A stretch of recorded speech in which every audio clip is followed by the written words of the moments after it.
This is Al in the afternoon, 3 to 6, Monday through Friday. We say hello to Megan Olson. It's Alpha News in Review. Megan, thank you very much for being on the program. Yeah, thanks for having me on once again.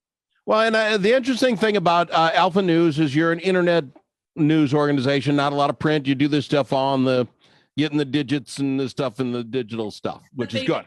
The Twitter. Yeah, you're out there and all that stuff you kids hang with.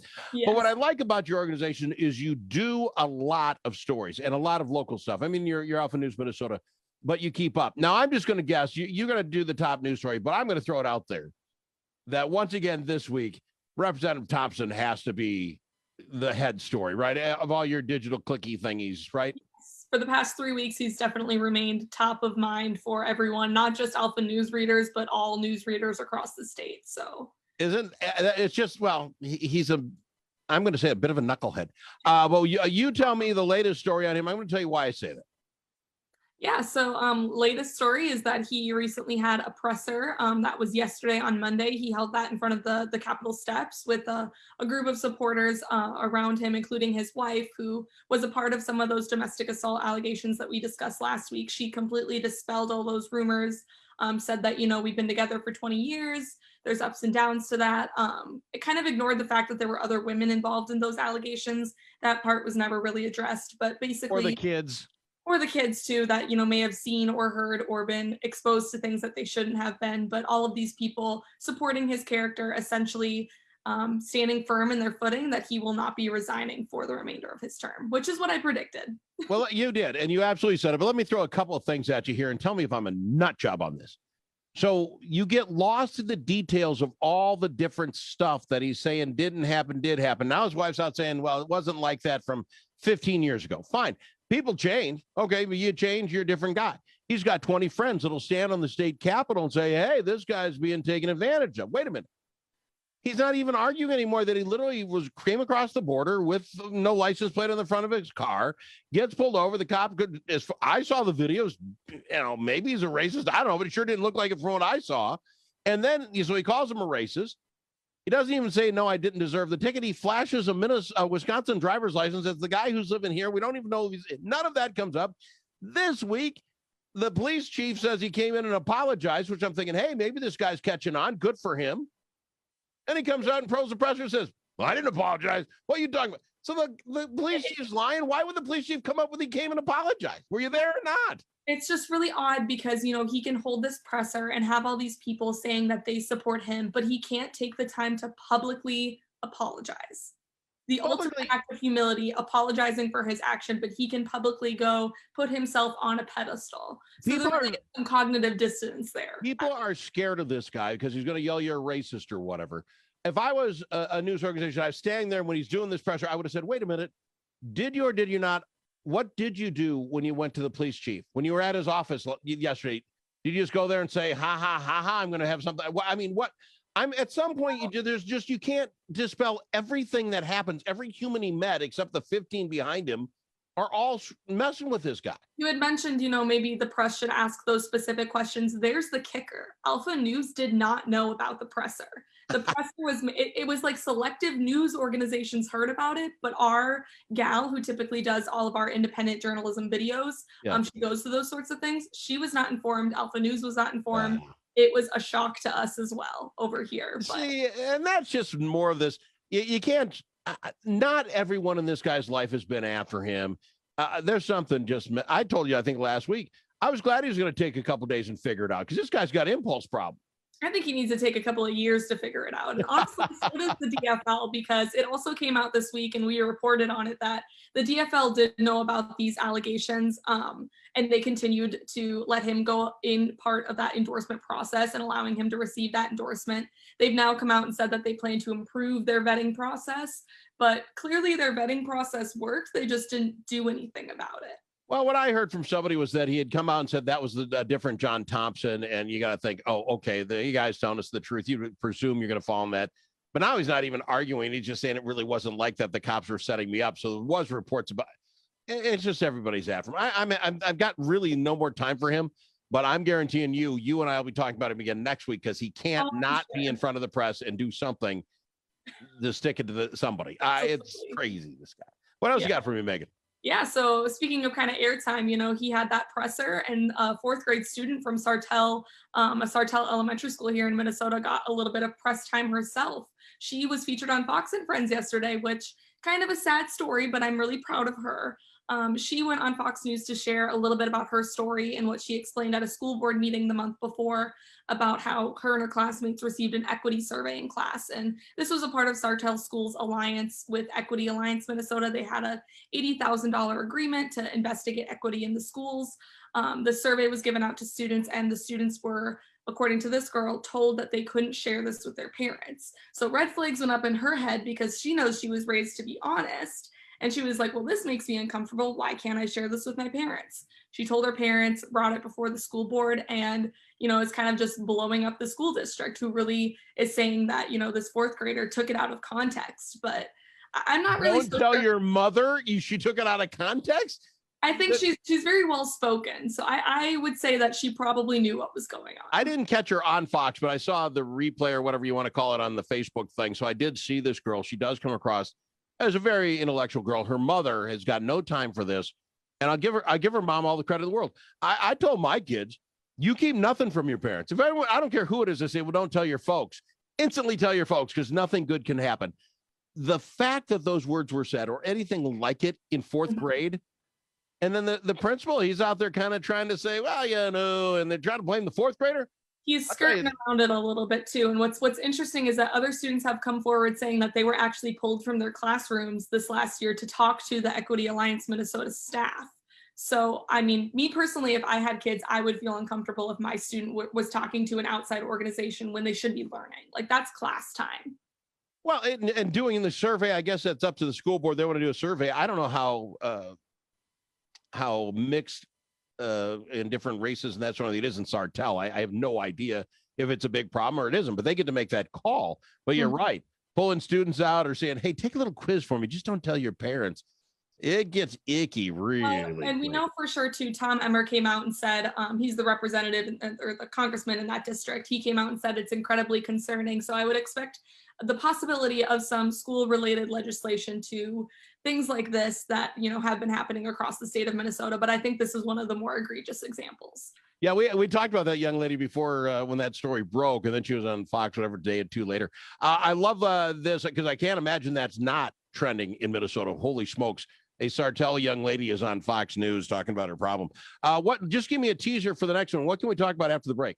Yeah, after the break, we're going to touch a little bit on a protest up at Menards following an employee's death. I know Megan Olson with Alpha News in Review, and she's covering all things Minnesota, the things that are trending with the clicks and the Twitters and the stuff. She does a great job for us. Of course, Representative Thompson was going to be on the top. We talked about the young lady in Sartell that made it on the national news talking about being told not to tell her parents something at school. Boy, the red flags. You know what? And if my kid's in that same class with that girl, I'd be all over him. Did you hear this? Why didn't you come talk to me? Why is it one young lady who stood up? You should have been talking to your old man in a heartbeat. But you left with what's going on. And I want to say it was a Menards. Was it Menards, a Home Depot, a Menards? Menards. Yeah, a tragic accident. You tell the story. Yeah, so up in Golden Valley, an employee died. He was a 19-year-old employee. His name was James Stanback. He died after he was driving a forklift in the back lumber yard of the Menards, and a bunch of wood, a pallet of wood fell on him, suffocating him. So it was a asphyxiation he died from, and he was suffocated under the wood. So protests began in the store. He started his shift at 8, kind of just for timeline purposes. Started his shift at 8. This happened around 10. The family was notified at noon, and it sounds like people were in the store shortly after noon. Yeah, but let me ask you: is there anyone at all speaking about this is other than just a tragic work accident? What am I protesting? Accidents now? I think, yeah, it is a tragic accident, but at the same time, I do think Menards has a little bit of liability here, given the fact that this has happened before. So just a couple of years ago, this happened in Burnsville.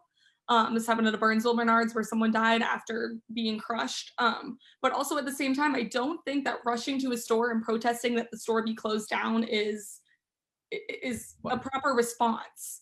Well, I'm missing something. And again, it is tragic, and Menards will have some liability, I'm sure, if all the buzzers weren't beeping going backwards and, all the other stuff they put in place. But when you're driving forklifts and handling massive amounts of lumber, It is a job. There's a risk. It is. And I'm not sticking up from Nards. I'm sorry this young man died, but I don't get the idea unless we're just into let's protest mode now. A complete work accident. As I understand it, no one else around it. It was a tragic accident. God bless him. God rest his soul. Be with his relatives, his family, and friends. But why are you ripping on this Menards unless you can tell me something they're doing that puts all people at risk? I'm missing something. So this was on Thursday, and it sounded like his sister and a group of her friends and his friends had rushed into the store. And there's a video of it on the page. Just they're jumping on the counter, it's profanities. Yeah, really kind of not the way I would go about it. I would have a little bit more of a civil dialogue if it was me, but they were calling for the manager who was on duty at that time to be fired. And then during a later presser, the brother of the deceased also said that, let's look into the manufacturer of the forklift, because why isn't there a covering over the forklift? And there's a lot of... And there can be a lot of that. There's how we got seatbelts in the backseat of cars. You'll figure this stuff out. Mm-hmm. But you don't ask for people's jobs. You don't ask the closed stores. It's like, let's go figure this out. The first thing you got to do is say, okay, let's get some video. Let's see what happened. Was it because there was no top on the thing?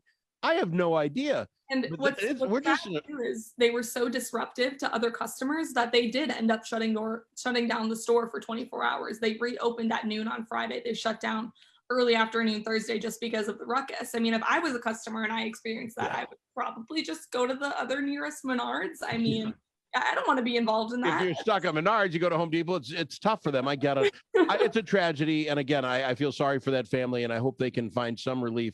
But it can't be in shutting down stores unless you can say there's something they did. And I guess I haven't read anything on that.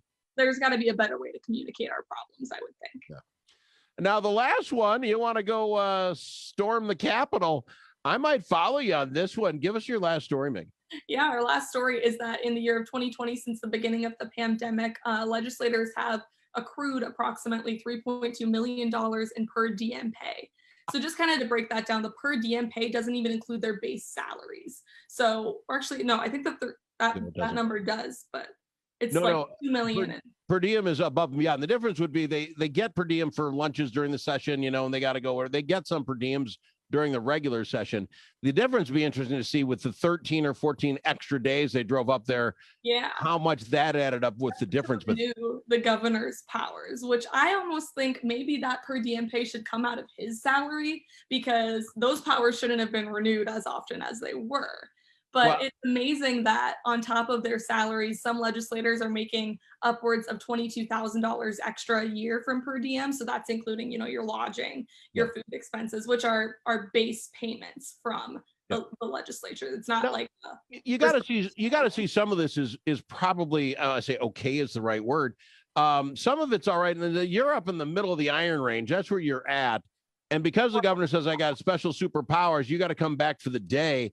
You can't expect that guy making, that kind of money to give up a day at his work, drive down, be here, not know how long, because you know how long it's going to last, got to get a hotel or whatever they do for sleep, and then head back. Some of these folks got to get it.